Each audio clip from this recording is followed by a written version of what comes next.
Бүгін 27 октябрь күнгө бейшембе Талас облусунан алынган соңку жаңылыктар менен тааныштырып, студияда мен Рахат Бейшалиева. Саламатсыздарбы. Алгач күндүн маанилүү окуяларынан кыскача.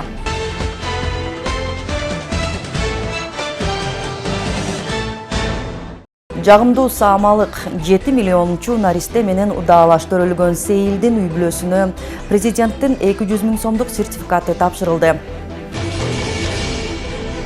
Талас шаарында 9 ишкана ишке кирип, 74 жаран жумуш менен камсыздалды. Айдоочу абайла жол кырсыгын алдын алууда көзөмөл күчөтүлүүдө.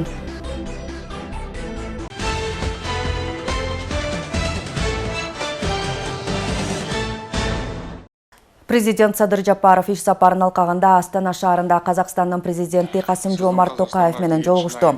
Эки өлкөнүн лидерлери өз ара кызыгуу жараткан бардык багыттар боюнча эки тараптуу кызматташуунун актуалдуу маселелерин, ошондой эле кыргыз-казак мамилелеринин өнүктүрүү келечегин талкуулашты. Урматтуу Касым-Жомарт Кемелевич, Борбордук Азия жана Европа биримдигинин лидерлеринин биринчи жолугушуусунун алкагында сиз менен кайрадан Астана шаарында жолукканыма кубанычтамын. Жалпысынан кыргыз-казак кызматташтыгынын актуалдуу маселелерин талкуулоо максатында жолугушууга ар бир мүмкүнчүлүктү жогору баалайбыз.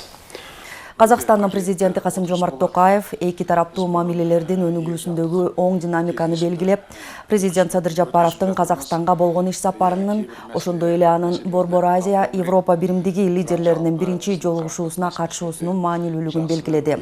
Касым-Жомарт Токаев эки тараптуу жолугушуу эки өлкөнүн алака катышын мындан ары да өнүктүрүүгө өбөлгө түзөөрүн кошумчалады.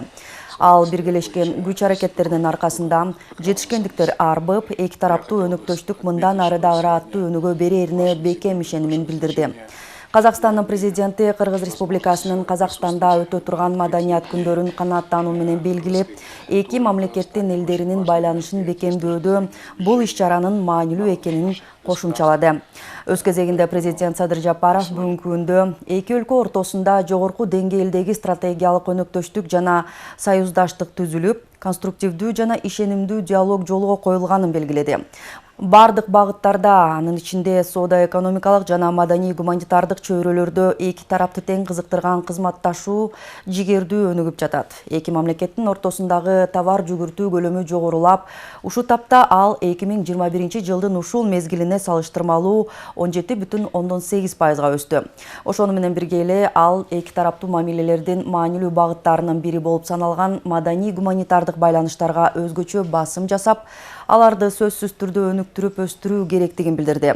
Садыр Жапаров дипломатиялык мамилелердин түзүлгөндүгүнүн 30 жылдыгын белгилөөнүн алкагында өтө турган Кыргызстандын Казакстандагы маданият күндөрүнүн ачылышы жана эки башка иш-чаралар эки өлкөнүн, эки элдин боордоштук мамилелеринин чыңдалышына, өнүгүшүнө өбөлгө боло тургандыгына токтолду.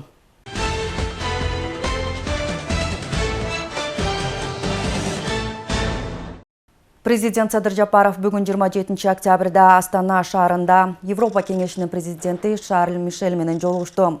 Кыргызстан менен Европа биримдиги өлкөлөрүнүн ортосундагы саясий, соода-экономикалык жана маданий-гуманитардык кызматташууну бекемдөөнүн актуалдуу багыттары менен чаралары талкууланды.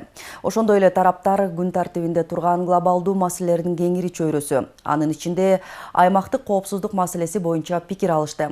Садыр Жапаров Шарль Мишель мырзага Борбор Азия Европа биримдиги биринчи саммитин өткөрүү демилгеси үчүн ыраазычылык билдирип, ошондой эле анын мындай жолугушууларды жогорку деңгээлдеги туруктуу аянтчага айлантуу сунушун колдоого алды.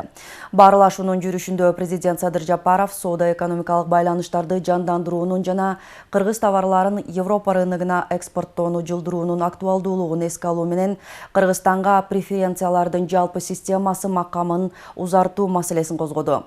Тараптар кызматташуунун артыкчылыктуу багыттары боюнча Кыргызстан менен Европа биримдигинин ортосунда өз ара алака катышты мындан ары да тереңдетүүгө даяр экендиктерин билдиришти.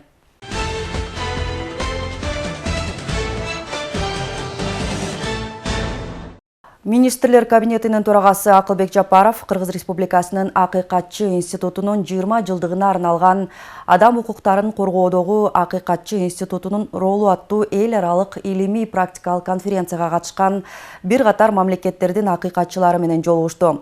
Министрлер кабинетинин башчысы жарандардын укуктарын жана эркиндиктерин коргоо маселелеринде Акыйкатчы институтунун ишинин маанилүүлүгүн жана баалуулугун белгиледи. Акыйкатчы институту биз үчүн абдан маанилүү. 20 жыл ичинде бизде 6 акыйкатчы иш алып барды. Учурда анын көз карандысыздыгын бекемдөө үчүн акыйкатчы жөнүндөгү мыйзамды Париж принциптерине ылайык келтирүү маселеси каралууда, деди Акылбек Жапаров.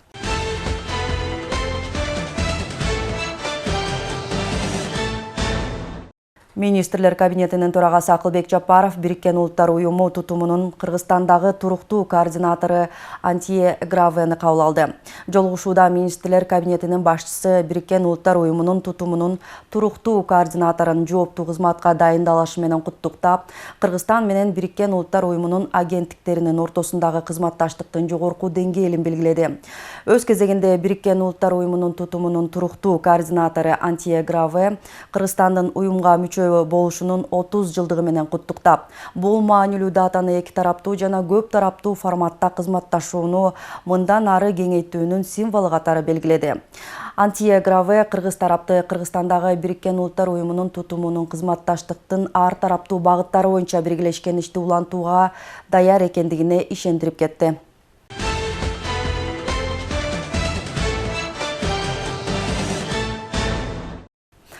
Өлкөдө 7 миллионунчу болуп төрөлгөн наристе менен удаалаш Талас облусунан жана Жалал Абад облустарынан төрөлгөн наристелердин ата-энелерине өлкө башчысы Садыр Жапаровдун тапшырмасынын негизинде 200 000 сомдук сертификаттар тапшырылды.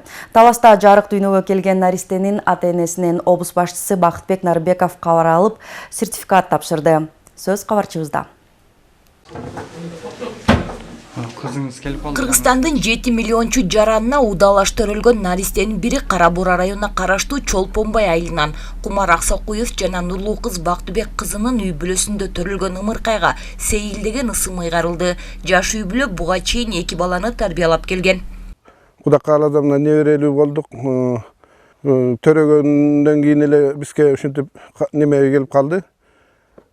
7 миллиончу болду деп кыз неберелүү болгонбуз. Ömrü uzun olsun el yurtta. Sadır Nurkojayevичке çoğun rahmat. Şu biz oylagan emesmiz. Adı suyunçuzun berip jörüptür. Gubernator özü gelip sıylap, östörün sıylığın berdi. Şunday razı olatabız. 7 миллиончу наристеге удаалаш төрөлгөн Сейилдин ден соолугунан кабар алуу үчүн облус башчысы Бакытбек Нарбеков барып, өлкө башчысы Садыр Жапаровдун тапшырмасынын негизинде 200 000 сомдук сертификатты тапшырды. Кыргыз Республикасынын калкынын саны 7 миллионго жеткенине байланыштуу сүйүнчүгө Бактыбек кызы Нурлуу кызга 200 000 сом деп туруп Кыргыз Республикасынын президенти мынакей Садыр Нуркожоевич кол коюп жөнөттү. Буну туура көрсөңүздөр чоң атасына берсек. Анан кийин эми үй башыга туура көрсөңүздөр. Жаш үй бүлөнүн кубанычында чек жок. Анткени өлкөдөгү 7 миллиончу наристе менен бул үй бүлөнүн наристеси удаа төрөлөт деп күтүшкөн эмес. 7 миллион деп биз ойлаган эмеспиз, болот деп. Аябай сүйүнүч болуп атат. Ушинтип бизге сыйлык берип атат. Өмүрлөр узун болсун. Şu kızım Kırgız elime жараган жакшы кыздардан болсун. Үй бүлөбүздүн атынан ошол Кыргыз Республикабыздын ажоосу Садыр Нуркожоевичке ыраазычылык билдиребиз. Наристенин үй бүлөсүнө сертификат тапшырылгандан соң облус башчысы Бактыбек Нарбеков Талас облусу үчүн жагымдуу жаңылык болгондугун билдирет. Облус үчүн сүйүнүчтүү учур болуп атат. Негизги бүгүнкү ушул себепкери кичинекей 7 миллион биринчи болуп төрөлгөн Сейил кызыбыз болуп атат. Сейил кызыбыздын атасы Кумарбек жана апасы Нурлуу кызга бүгүн үйүндө чоң кубаныч экен. Мынакей бул Сейил кызыбыз бир үй бүлөнүн 3-чү кызы болуп төрөлүп атат. Буга чейин мынакей бир уул, бир кыз, анан бул 2-чи кыз болуп төрөлүп атат. Анан мынакей жалпы ошо президентибиз берген 200 000 сомду сертификатын тапшырдык. Бул сертификат боюнча атайын депозиттик эсеп ачылып, акча которулат. Андан тышкары облустун администрациясынын атынан жана Кара Бура район акимчилигинин атынан дагы кошумча көрүндүк, сүйүнчүү нерселерди берип, мынакей жакшы жышаан менен чыгып атабыз. Белгилей кетсек, Кыргызстандын 7 миллиончу жараны Баткен областынын Кызылкыя шаарында 19 октябрда түнкү саат 2:10 төрөлгөн. Ага өлкө башчысы Садыр Жапаров жакшылык деген ысым ыйгарган. Өлкөнүн 7 областынан жана Бишкек шаарынан 7 миллиончу кыргызстандык менен бир учурда төрөлгөн 8 ымыркайдын ата-энелерине да 200 миң сомдон берилмей болду. Бегай Масымбаева, Чыңгыз Бокошов, Зина Акматова, Кара Бура району.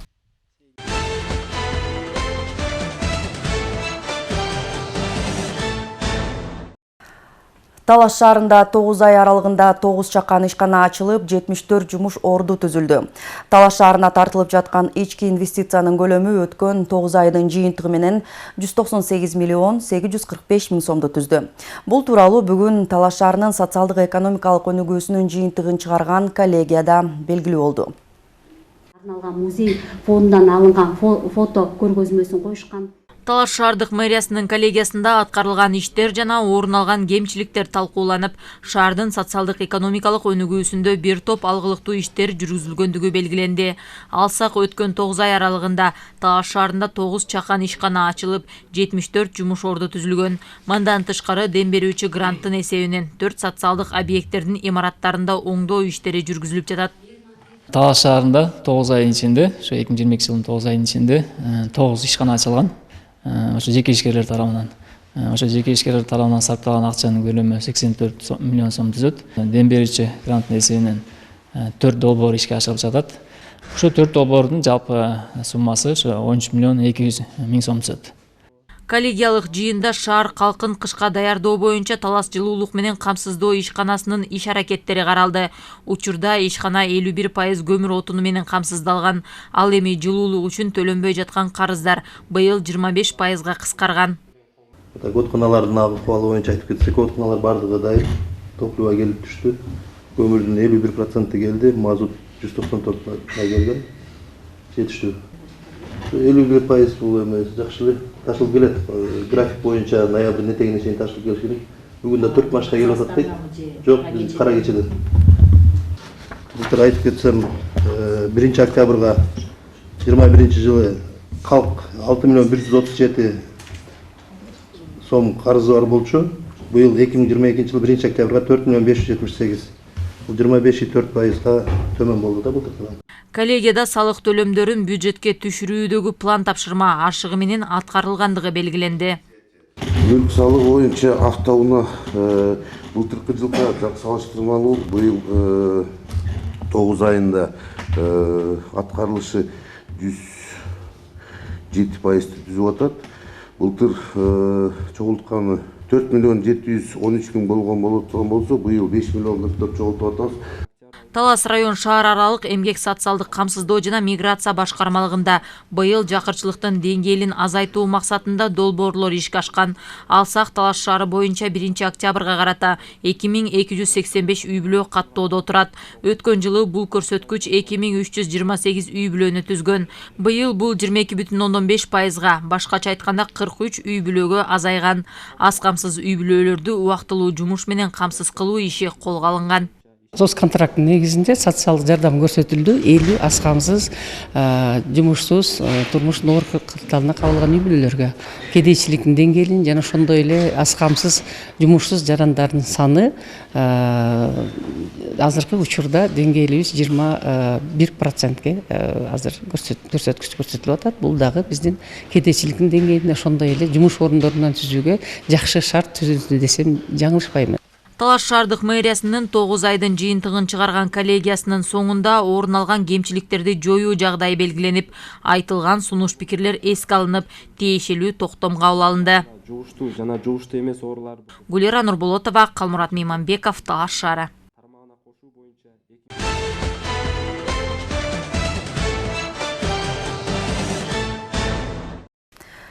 Кыргыз милициясына 98 жыл. Өлкөдөгү коомдук коопсуздукту камсыздаган милиция кызматкерлеринин күнү ноябрдын 1-inde белгиленет.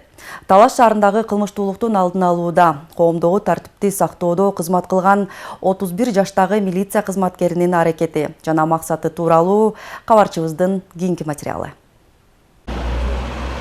Милициянын капитаны Советбек Акылбеков Талас шаардык ички иштер бөлүмүндө иштейт. Ал тергөө кызматында 6 жылдан бери талбай эмгектенет. Бүгүнкү күндө Советбек улук тергөөчү кызматын алып барат. Жаш кызматкер милицияга болгон элдин ишеничин арттырууну максат кылат. Өзүм сүйүп, өзүм тандаган кесип бул. Ошондуктан ысык суугуна чыдап кыргыз элине кызмат кылып келатабыз. Бул эл милициядан коркпостон кайра милиция менен чогуу биргеликте иш алып барып, милицияга жардам көрсөтүп, чогуу иш алып барыш керек деп ойлойм. Биздин максат бул элди коргоо, кылмыштуулук менен күрөшүү, ошо кыргыз элине кызмат кылуу, ачык жана мыйзам чегинде жумуш алып баруу болуп. Милициянын капитаны ар бирине кылды аттык менен мамиле жасап, ишти так алып баруунун аракетинде. Тергөөчү кылмыштын түрлөрүн, арыз жана башка жагдайларды карап чыгууда чыдамкайлык талап кылынаарын эскертет. Ошону менен бирге ишин түшүнүп, колдоо көрсөтүп келаткан өмүрлүк жубайына дагы кубанат. Биздики жумуш ненормированный деп коет. Жумуштун кызыкчылыгы үчүн, элдин кызыкчылыгы үчүн күнү түнү иштегенге туура келип калат. Ошого психологический жактан дагы дайын болуш керек. Андан сырткары үй бүлөдөн да кичине поддержка болуп турса, андан мен эле ошол үй бүлө жакта айта кетсек, мен келинчегим өзү укук коргоо орган тарабында иштейт. Ал жактан дагы көп колдоп турат да. Оторбай 144 дарегиндеги Советбек Акылбековдун жумушчу күнү эртең мененки чогулуштан башталат. Андан кийин тергөөчү күбөлөрдү кабыл алып маектешет. Ошол эле учурда чалуулардын негизинде кылмыш катталган жерлерге кесиптештери менен барып, ыкчам иш алып барат. Жумушубузда 102 кызматына элдердин билдирүүлөрү түшөт. Азыркы учурда кылмыш урулук фактысы боюнча билдирүү түштү. Ошонун негизинде Талас шаарынын аймагында жеринде барып кылмыштуулук боюнча түшкөн арыз боюнча иш алып барабыз. Кылмыштуулукту бат жана так өз убагында ачууга иш алып барабыз. Ар бир кесип ардактуу. Тергөөчү Советбек Акылбеков дагы кызматына берилип, алдына коюлган ишти так жана мыйзам чегинде аткарууда. Белгилей кетсек, ноябрдын 1-inde милиция кызматкерлеринин кесиптик майрамы жана кыргыз милициясынын 98 жылдыгы белгиленет. Нурсултан Курманбеков, Бексултан Рахатбек уулу, Талас шаары. Акыркы учурда мал жанды катышкан жол кырсыктарын алдын алуу иш-чаралары Талас облусунун аймагында байма-бай өткөрүлүүдө. Негизги максат кароосуз калган мал жандыктар катышкан жол кырсыгын азайтуу. Кырсыктын кесепетинен адам өмүрүнө зыян келтирилген учурларда катталууда. Талас район малчыларына, ошондой эле айдоочуларына мал жанды катышкан жол кырсыгын алдын алуу боюнча жол кыймылынын коопсуздугун камсыздоо бөлүмүнүн кызматкерлери тарабынан атайын рейд жүргүзүлдү. Талас облусу боюнча байма-бай жүргүзүлүп жаткан рейдте жол кыймылынын коопсуздугун камсыздоо бөлүмүнүн кызматкерлери жолдогу коопсуздук боюнча түшүндүрүү иштерин жүргүзүштү. Бул эл аралык маанидеги трасса айдоочулардын эле эмес, малчылардын да негизги маршруттук жолдорунун бири. Анткени малчылар жай жана күз мезгилдеринде малдарын жайытка алып барууда ушул жол менен катташат. Мындан улам айдоочуларга да тоскоолдук жаралып, мал жандыктары аралашкан жол кырсыктары катталууда. Андан тышкары жол жээгинде жашаган тургундардын кароосуз малдары да ага себеп болууда. Ушу кеңештен Канзаводко чейин малдар бош жүрөт да. Айрыкча ушу өйдө яктын малдар бүт эле. Бир эле машина 3 жылкыны уруп кеткен эле да. Ушу жылкылар өзгөчө ушу жылкы чоң кара малдар да. Ушу байлап койсо же жанагындай моюндарына бир нерселер тагып коет экен го. Атаршат этип турган. Ошолорду тагып койсо болот эле. Элдин убалына калып атат канча деген. Мындай жүргүзүлүп жаткан түшүндүрүү иштери бардык мал ээлерине тегиз жетпей, азыркы тапта деле айыл тургундарынын жол жээгинде кароосуз калган мал жандыктарын көрүүгө болот. Бүт жолдо жүрөт. Түнкүзүнчү канча деген водительдер кырсыктады. Жылкыларын сүзгөн күндөрү болду. Сүзөт, жылкысы мисалы өлүп жатат да. Элдер чогулат, ошол жерге деле эзи деле келет экен да, эзи меники деп айтпайт экен да. Анан мына машина болсо талкаланат, жылкыларын бош кое берет. Негизи мал баккандан кийин байлаш керек да. Байлап, кечки күндүз кой берсин, пожалуйста. А кечкизин короого киргизип, жети өйдө тоогайдап койсо болот. Айдоочуларды түшүккө салган бул көйгөйдү чечүү үчүн Талас облусу боюнча жол кыймылынын коопсуздугун камсыздоо бөлүмүнүн кызматкерлери күнү түнү элге түшүндүрүү иштери менен алек. Талас районунун аймагында көбүрөөк катталып атат да. Анткени Суу-Самыр Тараз Суу-Самыр автожолу көпчүлүк бөлүгү Талас районунун аймагы аркылуу өтөт. Ошол себептен Талас районунун тургундарына, жашоочуларына малдарыңарды кечкисин кароосуз калтырбай, баягы короолорго камап, Бишкек Талас каттамындагы жүргүнчүлөр көбүнчө ошолор күн кечкисин жүрүп калып атат. Аларга дагы эскертет элек, баягы белгиленген ылдамдыктан ашпай, белгиленген ылдамдык менен айдашса, жол кырсыктары дагы аз болот эле. Белгилей кетчү жагдай. Талас облусу боюнча мындай жол коопсуздугу боюнча рейдтер дагы да болсо байма-бай жүргүзүлүп турат. Бирок ага карабастан мал ээлери кооптуу кырдаал жаратпоо үчүн мал жандыктарын кароосуз калтырбай, жол коопсуздугун сактоолору зарыл. Сыймык Барманов, Калмурат Мейманбеков, Бексултан Рахатбек уулу, Талас району.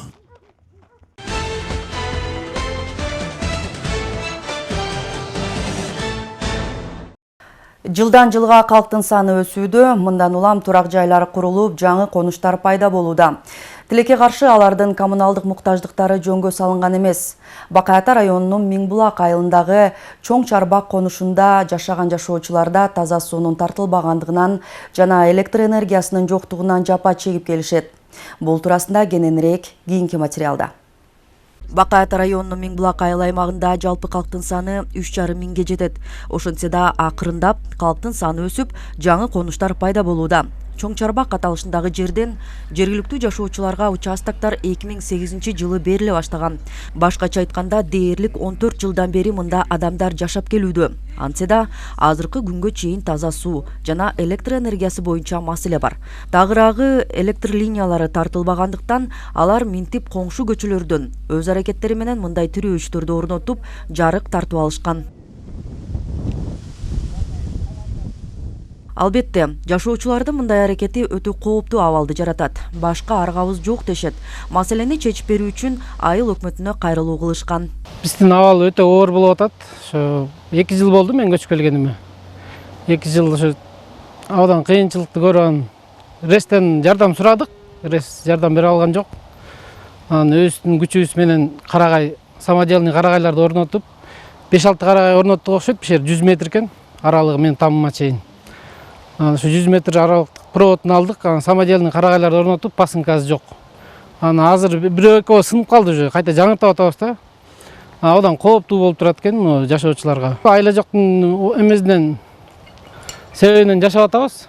Эми өкмөттөн суранып атырык, ошо кечеде бардык өкмөткө. Улам кайрылып атабыз. Жаңы конушта бул жолу 100 үй бүлө жашап жатат. Алардын баары таза сууну ташып ичишет. Ал эми алардын мыйзамсыз аракети менен жасалган иштин тобокелдигин түшүнүшкөнү менен башка аргабыз жок дешет. Сууга муктаж алар да кыйынчылык менен жашап атат азыр берде. Дагы канча деген жаш семья бар, булар дагы баягы светтин жоктугуна байланыштуу. Ондай абалда баягы материалдар да кымбаттап кеткенине байланыштуу, зымдар кымбаттап кетти, тарта албай отурат. Бул жактан азыр ушул жерде канча деген ондай жыгаштан кылып алып отурабыз. Абал азыркы абал өтө кооптуу, берде жаш балдар өтөт, техникалар өтөт, берде шамалда кандай болуп калат, ар кандай болуп калат ситуация. Азыр ошо жардам болобу деген ниетте кайрылып атабыз да сиздерге. Миңбулак айыл аймагы дотацияда турган айыл өкмөттөрдүн бири. Өздүк бюджетинин эсебинен бул маселени чечүүгө чамасы жетпейт.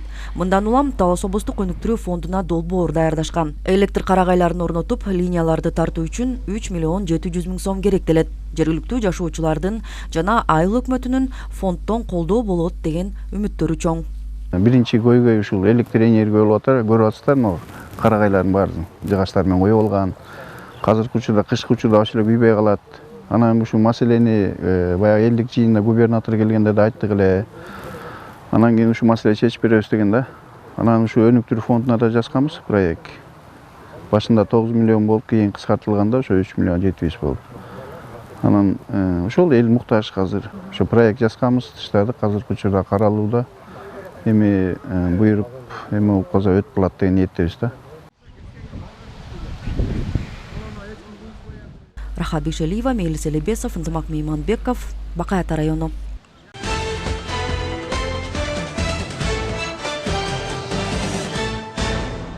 Эмдөө эртеңкиңизге камкордук. Кечээ Талас районундагы жалпы дарыгерлик практика борборунда эмдөөдөн өтүңүз акциясы өттү. Анда медицина кызматкерлери жарандарды эмдөөгө чакырган жөө жүрүшкө чыгып, элге эмдөөнүн артыкчылыгы боюнча маалымат беришти. Адамзат акыркы 2 жылдан бери кооптуу илдет менен күрөшүп келет. Коронавируска каршы эмдөө иштери башталгандан бери өз ден соолуна кайдыгер карабаган жарандар эмдөөдөн өчкөн. Эми жалпы республика аймагында эмдөө кампаниясынын 90 күндүгү башталган. Учурда жерлерде фельдшердик акушердик пункттарда эмдөө иштери улантылууда. Эмдөөгө чакырган бул акция Талас районунда байма-бай өтүп турат. Анткени кооптуу илдетти бир гана эмдөө аркылуу жеңерибизди дарыгерлер айтып келет. Өзгөчө эмдөө өнөкөт оорулары бар жана жаш улгайып калган жарандар үчүн маанилүү. Ковидке каршы 1-2, 3 тур көбү вакцинация алып атышат, бирок ошолордун ичинде вакцина албагандар бар. Ошон үчүн вакцинанын канчалык деңгээлде адамга керектүүлүгү, эгерде ооруп кала турган болсо канчалык жеңил түрүндө өтөрү, мына ушул жөнүндө биз баягы айтып элге жеткизе турган акция болуп атат да бүгүн.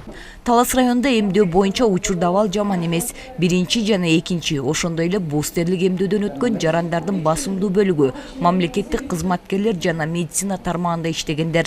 Андыктан ден соолуктун камын көргөн ар бир жаран эмдөөдөн өткөнү жакшы. Кооптуу население ошол эми организми начарлар, беременныйлар, кары картаңдар болуп атат да.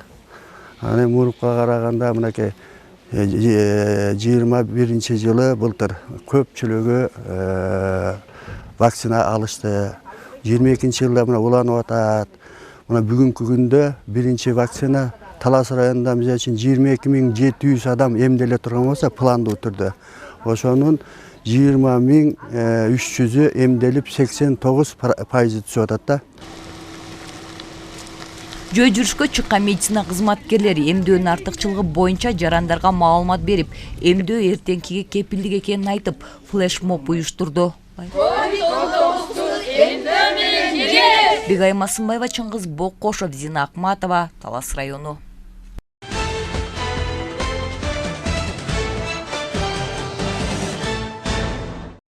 Талас облустук телерадио компаниясы тарабынан даярдалган жаңылыктар топтому ушуну менен соңуна чыкты. Бул жана башка жаңылыктар биздин социалдык тармактардагы баракчаларыбызга жайгаштырылды. Алдыда аба ырайы тууралуу маалымат. Кечиңиздер көңүлдүү улансын.